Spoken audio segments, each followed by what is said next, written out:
संस्कृति सचिव श्री विवेक अग्रवाल से पुनः अनुरोध है, वे विमोचन के लिए अब स्मारक सिक्का माननीय प्रधानमंत्री महोदय को प्रस्तुत करें।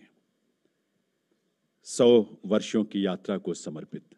100 रुपए की राशि का ये स्मारक सिक्का, जिसे भारत सरकार के कोलकाता स्थित टकसाल में